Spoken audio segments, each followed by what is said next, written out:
If someone told me a few years ago that I would end up traveling the world alone, hosting events, and public speaking, I would not have believed you. And that's because deep down, I am an introvert. I still am. And I used to be so painfully shy of even going up and making a new friend, whether that be in school or university. And I struggled with what comes to most people very naturally. And once I overcame that, I became so addicted to the process of stepping outside of my comfort zone because the way it leveled up my confidence was insane. We always hear so much advice about why it's so important to step outside of our comfort zone and that our dream lives are on the other side of our comfort zone. And I could not agree more. I myself have spoken about this in so many of my videos, and for that reason, in this video, I am going to be breaking down exactly how you do it. Because on this side of the internet, we're all about embracing temporary discomfort to become more disciplined, confident, and become the version of ourselves we've always envisioned ourselves to be. As always, here are the video chapters. In chapter 1, we're going to discuss the dangers of staying in your comfort zone. Consider this chapter your motivation chapter. Like, this is going to get you so hyped up to learn all of the knowledge that I'm going to share after. And then in chapter 2, we're going to talk about the importance of discomfort and why you literally need to seek it out. And when you're in uncomfortable situations,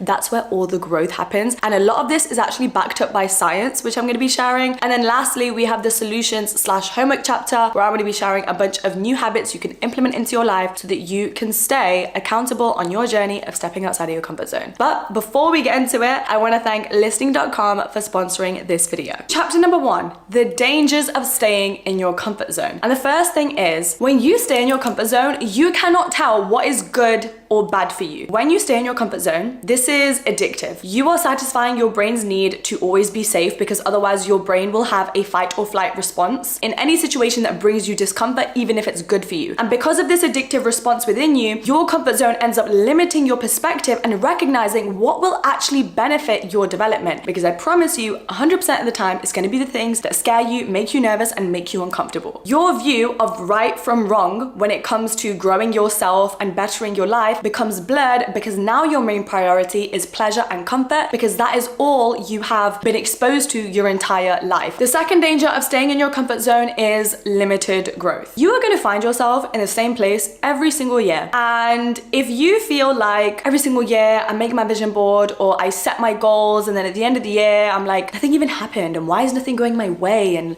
why has my life not changed yet, is because of your comfort zone. If you can relate to this, it's because your comfort zone addiction is keeping you from being able to strive and aim for more in your life. You are so concerned with just trying to have an easy day or an easy life and trying to bring some sort of pleasure into your life to combat any of the stresses you might be experiencing from school or work, that you're not realizing that the discomfort and all of the challenges that you purposely go after, not the things that are already in your life, okay? Not the rude coworker, not the family member that's getting on your nerves, the challenges that you actively seek out and voluntarily bring into your life are the things that are gonna grow you. When you are just like, I'm gonna make this list of goals and then see what happens, you're still letting your comfort zone sit in the driving seat of your life. The third danger of staying in your comfort zone is that now it's harder to even know yourself. I speak a lot about self-love and building a stronger relationship with yourself, and self-discovery is a very huge part of that. But comfort zone will stand in the way of you doing so. Because the more you stay in your comfort zone, the harder it is to know what your real likes, dislikes, what you can and can't deal with are, because you're always in this easy, stagnant place. You haven't challenged yourself yet, so you don't know how you're going to experience or react or act or think about certain situations. And I love to compare this to relationships, because I'm a big believer that you don't know someone until you've seen them in every situation or in a lot of different emotions. And it's a lot like a comfort zone. Every single day you go to the same place, you're living in the same house with the same people, with the same friendship group for several years. When have you done something out of the ordinary? When have you done something that you've never tried before? And similarly, in a relationship, you might think, I'm ready to marry this person and everything's perfect and amazing, but what if one day they lose their job? How are they gonna act? Are they gonna change how they treat you? What if they're having a really bad day? What if they decide to quit their job and pursue their dream of being a business owner, but it's their first time doing it and they're stressed and they're unsure? Then what happens? Who are they in that situation? And the same goes for your own self-discovery. You learn so much about yourself when you put yourself in situations you've never been before. Basically, you need to put yourself yourself in scenarios where your character is tested. And this also links back into self-growth, because when you venture into these different situations, it will force you to respond differently, make different decisions, develop problem solving. And if you react negatively or in a bad way, that facilitates so much growth, because then you're like, now I know how to deal with this next time, or I'm going to respond differently in the future. Danger number 4 is the longer you stay in the comfort zone, the harder it is to escape. This is like a ticking time bomb. Every single second you decide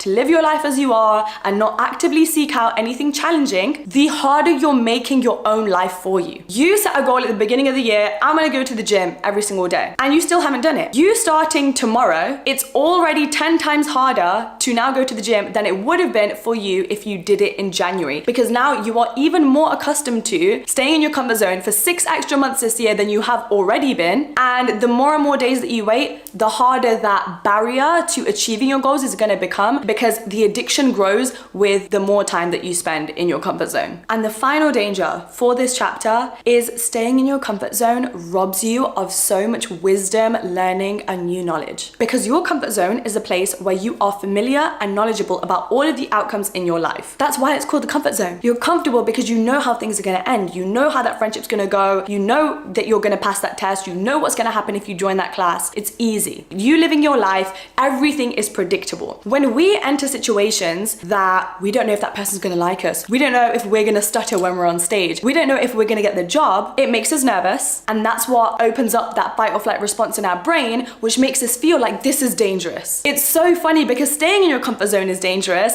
and yet our brain tricks us into thinking stepping outside of it is dangerous, because your brain doesn't like anything that makes it uncomfortable. It is constantly seeking out comfort, pleasure, and safety. That is its first instinct, and it should be that way. That's how we've evolved as human beings. We need that fight or flight response to protect ourselves from danger. But this does not apply when it comes to self-growth and personal development. When you start opening yourself up to experiences that are not predictable and you don't know if you're going to win or fail, that is where there is so much room for learning and new skills. And this leads us on to chapter number 2, discipline and discomfort backed by science, because now you have all of the motivation and all of the reasons as to why you should be on this journey. So let's break down why this actually works, because stepping outside of your comfort zone is not just a popular motivational saying, okay? There is real evidence to support why this is so important for your growth. So back in 1908, 2 psychologists actually shared that you need to have this thing called optimal anxiety to be able to grow for your personal development. Optimal anxiety is where you expose yourself to just the right amount of stress where you're forced to change and grow. This idea is basically you need to be stretched enough and like stressed enough to grow, but not too much, because that's when you start to break down and you might snap. It's finding the sweet spot between, oh my god, I'm too overwhelmed that I don't have the capacity for anything and now I'm burnt out and drained. We don't want to go over there, but just enough where you're worried and you're nervous and you're scared about what's going to happen, but that's a sweet spot. That's where all of the magic happens and you become a version of yourself you never thought you could be. This links into my next point, which is all about the prefrontal cortex of the brain. This is the side of your brain that is responsible for important functions like self-control. And you can actually train this side of your brain to become stronger when you expose it to more challenging experiences and force yourself to have the discipline to continue on with them. And I speak about this all the time. Like, truly, the only way to build discipline is to just keep being uncomfortable, is to do what you say you're gonna do when you say you're gonna do it. So when you wake up on a cold winter's morning and you told yourself the night before, I'm gonna go to the gym, you better wake up in the morning and go to the gym. It doesn't matter that you're cold, it doesn't matter you don't want to, it doesn't matter that you're tired, because just from you completing that one promise you made to yourself, that's how your brain gets stronger, and you start building a habit and becoming addicted to the process of following logic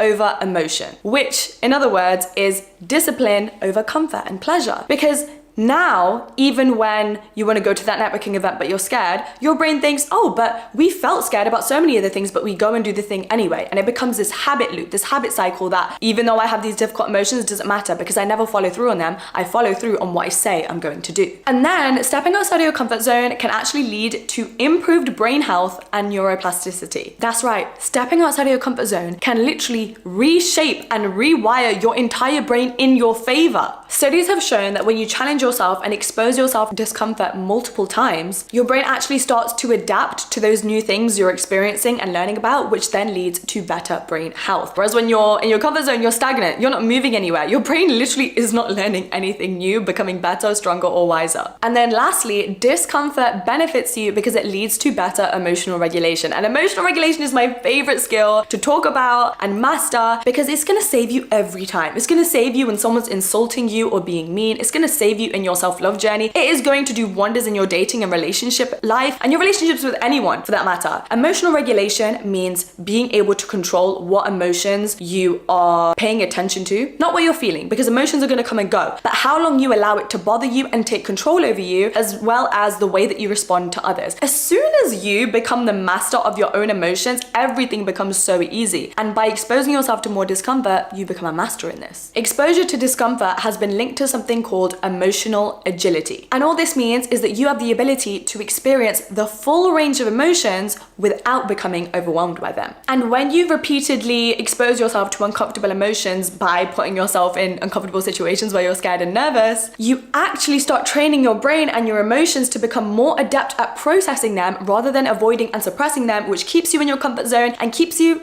emotionally immature. And finally, chapter number 3, new habits and your actionable and practical homework tasks so that you can start this journey with a real to-do list of how you're gonna start stepping outside of your comfort zone. Step number 1 is to ask yourself, what would future me do? Because every single day you need to think, what would the highest version of myself do? What would the successful, business-minded, growth mindset, killing it at life version of myself, how would she respond? Where would she go? How would she talk to this person? How would she spend her weekend, her morning? Everything. That is what starts opening up your brain to start thinking about, how can I get there now? If all you're visualizing is this perfect, successful future version of yourself, your brain cannot tell the difference between a real and imagined experience. So the more you're exposing your brain to this picture and this idea in your head, it's like, well, we want that now. And we're so used to seeing what that looks like, what activities and what habits do we need to implement to be able to bring that vision into the present. And when you start thinking of those ideas, then it's time to put it into action and actually challenge yourself to start showing up as the highest version of yourself. Because tell me this, how are you ever gonna get there unless you right now starts acting like her? She only became her because present you started changing her actions and her behaviors and her exposure to discomfort to be able to grow into her. It could be as simple as talking to a stranger, turning up somewhere alone, going to a class, traveling, setting up a new project, you name it. Habit number 2 is your portfolio of proof. I've spoken about this so many times. If you're not already doing it, are you even listening to these videos? And if you're new here, your portfolio of proof is basically this bank of memories that you keep in your head from every single time you stepped outside of your comfort zone and then it wasn't actually as bad as you thought it would be. This basically protects you because any time in the future that you feel self-doubt, you can go back to your mental portfolio of proof and be like, but last time that scared us, we were fine. And we actually walked away more confident and more happy and more accomplished. And it gives you that courage, that motivation, and that reassurance, most importantly, to do the thing that scares you again right now. Habit number 3 is rejection therapy. And this is very similar to exposure therapy, where you continuously expose yourself to your fear until you become numb to it. But rejection therapy is when you are purposely and voluntarily going out there to be rejected and to fail. Because rejection is one of the things that activates our fight or flight response. It makes us feel sad and scared and unsafe. And it's a very common thing that actually prevents people from taking risks or stepping outside of their comfort zone in the first place because they fear rejection, whether it be from a thing, a person, or an opportunity. But when you intentionally seek out rejection, you're basically kicking your comfort zone to the side. You're like, you can give me all these signals, all these fear signals and all these worries, but I am going to run at this because the further you do and you experience it, your brain then understands what the ending of it was. And when your brain can understand what the ending of you feeling nervous or scared was, then that becomes a new comfortable situation because now it's predictable. Now you've exposed yourself to that environment. It's nothing that's unfamiliar or unpredictable or scary because you don't know the outcome of it. And then the final habit that I'm going to share for this video is for you to embrace your reverse indicator. All this means is that you can spend